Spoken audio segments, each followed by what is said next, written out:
Hold on.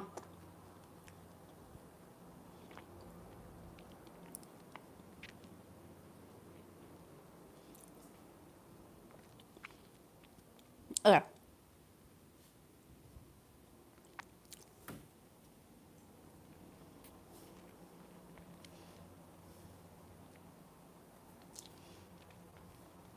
Okay. Okay. Okay. So I was thinking about, I have to make this quick because I need to charge my phone. But I was thinking about Toronto and the language, the second language that people speak here. Okay? It's Patois. And it's going to spread to the rest of Canada. Now the funny thing is Canada's second language is French. The only people that speak French are people in Quebec and some people in Ottawa. A lot of people here are starting to know how to speak Patois. Okay?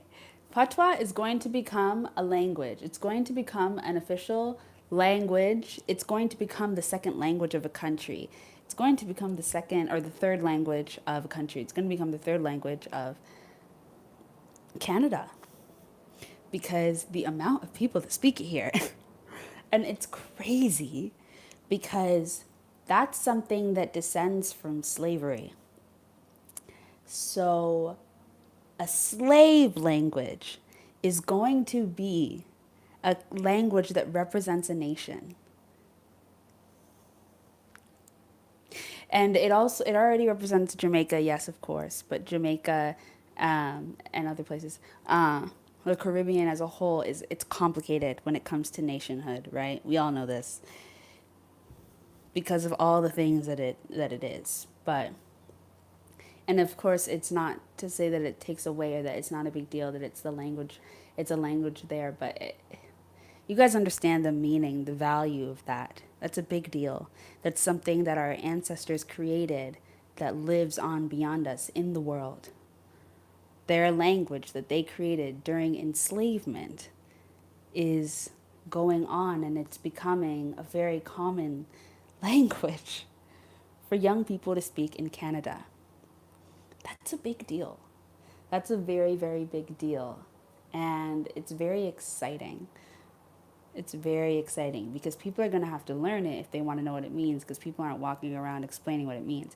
In Toronto, basically anyone who grew up here and grew up in neighborhoods with Caribbean people knows patois. Like everybody knows it. Everybody at least knows what it means. That's a big deal. That's a huge deal. And I think that if anything's going to put Canada really on the map, I think it's going to be that. I think that's a huge deal that we haven't seen anywhere else.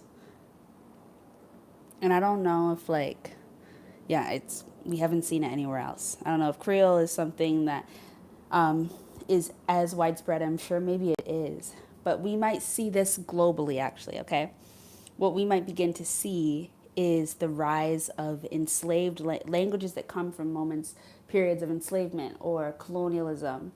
Those languages rise up as languages, right? Because only certain things are really considered languages, and then everything else is a dialect or whatever, something else.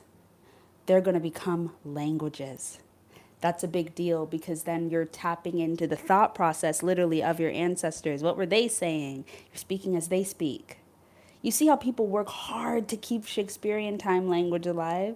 All that old English. People work hard. They still include it. It's still included. The roots of languages are included. Greece, Latin, like these are cemented languages because of that. Egypt, not so much.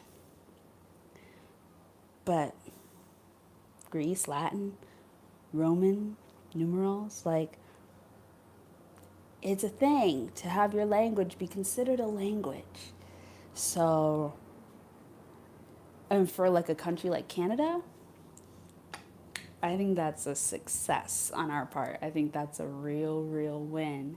And I think we should take that serious. They're not going to talk about it, but like, it's low key the second language here. Fuck French.